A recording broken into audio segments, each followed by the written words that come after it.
Ito no, ang nag-aaral ng driving, lahat nag-uumpisa sa may kaba. Ganun yun. Ito ang may papayo ko sa'yo. Ang kalsada, lahat tayo may karapatan dyan gumamit. Magkakaiba nga lang ang sitwasyon. Ibig sabihin, ikaw, dahil baguhan ka pa lang, normal yung mabagal ka pa lang. No, huwag mo isipin yung nasa likod mo, baka mainis sa'yo dahil mabagal ka, huwag mo intindihin yun. Kasi madidistract ka sa ganung sitwasyon. Okay. Basta, ang mahalaga lang, kaya lagi nga nating ina-advise sa mga baguhang driver o baguhang natuto, ay maglagay ng sticker sa likod ng new driver. No? And then, kailangan, pag nasa actual na kalsada na tayo, dapat lumagay tayo sa tamang linya. Okay, so halimbawa kung sobrang bagal mo, halimbawa 20 km per hour lang ang kaya mong itinatakbo, example lang, so huwag kang pupunta doon sa inner lane or sa center lane, dapat outer lane ka, no? So kapag nasa inner lane ka na kasi, dapat nagmi-minimum 40 ka na dyan, pataas, minimum 40 hanggang 60. Basta sa madalit sabi to, kapag nagiging 2 or 3 ang linya, huwag na huwag kang bababad sa tinatawag na number 1 na lane or inner lane. Ano? Sa pagliko din naman, di ba no? Pag lumiliko ka, syempre baguhan ka pa lang, ito yung tipong natatakot ka, baka makasagi ka, natatakot ka, baka magkasagihan kayo ng kasabay mo. Nandun ka sa sitwasyon na mabagal ka palang lumiko kasi nag-iingat ka. So huwag mo isipin yon, hindi mo kailangan magmadaling lumiko para lang din sa mga sasakyan ng sa likod mo. Hindi ka na maabutin sa araw dun eh. Di ba? Hindi ka rin abutin isang oras doon sa pagliko. Hayaan mo yung inip nila. Basta ang mahalaga doon, mag-focus ka sa ginagawa mo. Ganun lang yun. Ganun lang ang nag-aaral. Hanggang to yun ay nagbabago yun. Hanggat nagmadadrive ka, patagal ng pagmamaneho mo, nagbabago yung kung paano ka nag-umpisa. Hanggang mabubuo mo yung confidence, mabubuo yung muscle memory mo sa driving. Pag yun ina-overcome mo na, at kampante ka na talaga, syempre, yung dating naramdaman mo, mababago na yun. Ganun lang, yun yung ina-advise ko sa mga nag-aaral ng driving.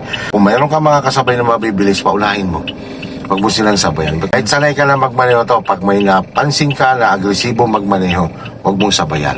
Magpaubaya ka, hayaan mo siyang maula. No? Kasi sabayan mo man yun, makikipagkarera ka sa kanya, wala ka naman mapapala doon. No?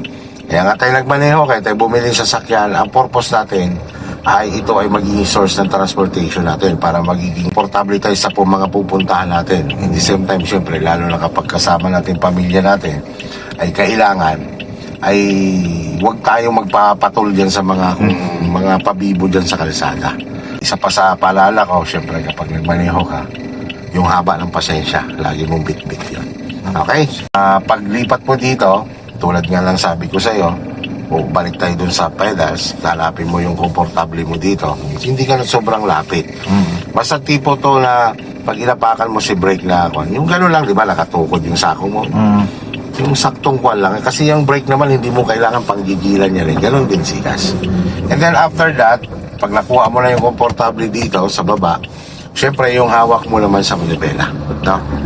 So kailangan komportable ka dito, wala ka rin gigil dito. So si manibela naman, hindi mo kailangan tigasan ang hawak nito. Kasi the more na matigas ang hawak mo dito, the more na nagigigil ka dito, hindi mo siya mafe-feel kung ililihis ka niya sa linya mo. No? So ulitin ko, beginner's guide lahat ang ating nakukuha mula dito. Diba? Sa mga nag-aaral, ang itinuturo natin, hawak sa line 3. Once na ikaw ay na-overcome mo na ang driving, wala na yan. Basic na yan.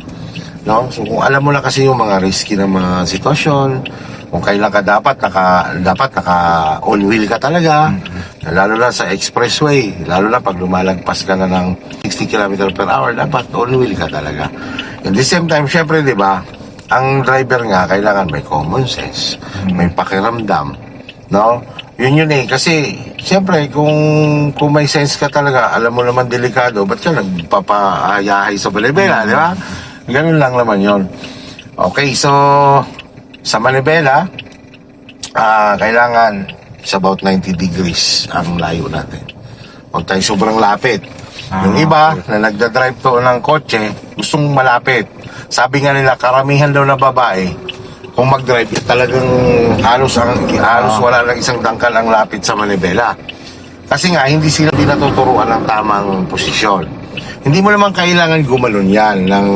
Ibig sabihin tayo, hindi mo naman laging kailangan nakaganon ka na makita mo ang hood. Kasi may point of view naman ang sasakyan. Sa kotse ha, yung sa kotse. Kasi kapag mga SUV kasi, mga van, siyempre nakahang ka lang, kitang-kita mo. Sa kotse lang kasi, mapakala mo, nakalubog ka talaga. So, ganun lang yan. From the point of view, tumingin ka lang, bawat pihit ng manibela mo, marirecognize mo kung saan nahanap ang sasakyan. Hindi rin naman kasi safe na masyado kang lapit sa manibela. Kasi nga, once na ikaw ay bumangga, wag naman. Masyado ka malapit dito sa airbag. So, hindi ka rin magiging safe. Yon. Kailangan komportable ka sa pedals, komportable ka sa manibela, sa pagtingin ng side mirror, tama ang adjustment mo sa side mirror, komportable ka lahat pati sa pagkaupo mo. Yung bang feeling mo to na pag-upo mo dito, safe ka. Safe. Kumbaga, so supportahan mo na lang yun ng galaw, ng effort, para mas lalong safe ka.